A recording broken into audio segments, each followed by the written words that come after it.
Imagine nyo na lang, kapitbahay mo, nagbibideo ko, ang ingay-ingay, anong gagawin mo? Pwede mo siyang kausapin, pwede mo siyang ipanalangin, di ba? O di kaya, humingi ka ng grasya sa Panginoon para hindi ka maapektuhan ng iyong kapaligiran.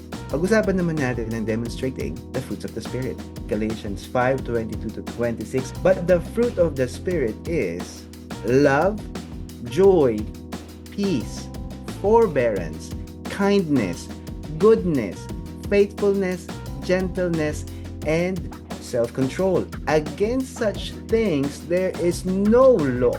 Those who belong to Christ Jesus have crucified the flesh with its passions and desires. Since we live by the Spirit, let us keep in step with the Spirit. Let us not become conceited, provoking, and envying each other. Isipin nyo na lang, paano ka pa magkakamali? Tapos na ang usapan kung ang bunga ng Espiritu ng pag-ibig o agape ay buhay na buhay araw-araw. Sino pang aawayin mo? At kung may umaway man sa'yo, wala ka ng pake. Ayos lang, di ba? Kung gusto kanyang awayin, di awayin ka niya. Papatawarin mo siya kahit hindi siya humingi ng tawad dahil may pag-ibig ka sa kanya. Kung meron kang kagalakan na hindi manakaw-nakaw ng mga negatibong mga tao sa iyong kapaligiran, grabe ang araw mo. 'Di ba? Ang sarap magdesisyon pag masaya ka at ang sarap magplano pag masaya ka, pag punong-puno ka ng kagalakan. At kahit meron bagyong dumating sa buhay mo, metaphorically or literally, pag meron kang kapayapaan, so ituloy ang buhay.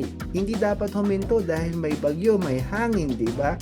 May mga kalaban, may mga hadlang, patuloy ka pa rin sa ginagawa mo kasi kung may love, may joy, may peace ka, wala kang takot na ipamuhay ang iyong pananampalataya, wala ang takot na saliksikin kung saan ka magaling, wala kang takot na sabihin sa mga tao, nagkamali ako, patawarin niyo ako dahil sinaktan ko kayo, wala kang takot humingi ng tawad, wala kang takot maging mapagkumbaba dahil hindi mo iisipin na para magiging basahan ka at tatapak-tapaan kanila. Imagine nyo na lang if you have patience. Sabi sa akin ng isang alaga ko, paano nyo po nagagawa na wag magsawa sa akin?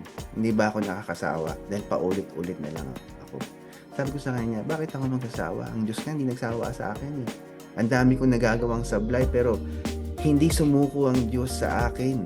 Patuloy pa rin siyang naglapat ng pag-ibig, iginawad niya sa akin yung pasensya para turuan niya ako maging kung sino man ako ngayon. Sa mag-asawa rito, minakangkan ka ng asawa mo, ang lalim ng pasensya mo. Tinantay mo siya magsalita, pero nagsasalita siya, hindi ka bingi. Kasi sinasabi niya, hindi mo lang pinapakinggan o ninanamnam yung sinasabi niya. Nadadama mo kung saan siya humuhugot ng sinasabi niya. At pagkatapos niya magsalita, maaring napagod na siya kakasigaw kung nagsisigaw siya. Napagod at saka agulong sahig, di ba? Then, sabihin mo sa kanya, okay, anong gusto mong gawin?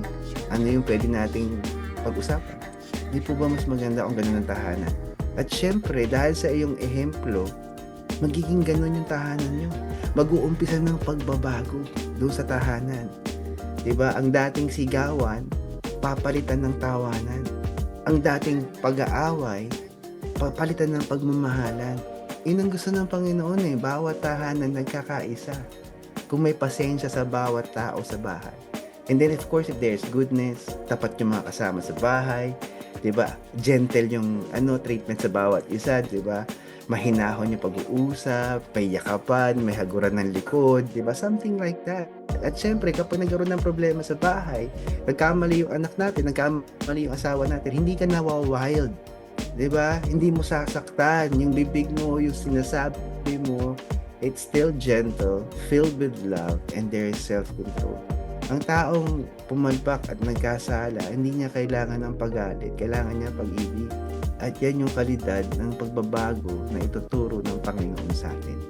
Kung papayag tayo, syempre, if we want to live in the newness of Christ.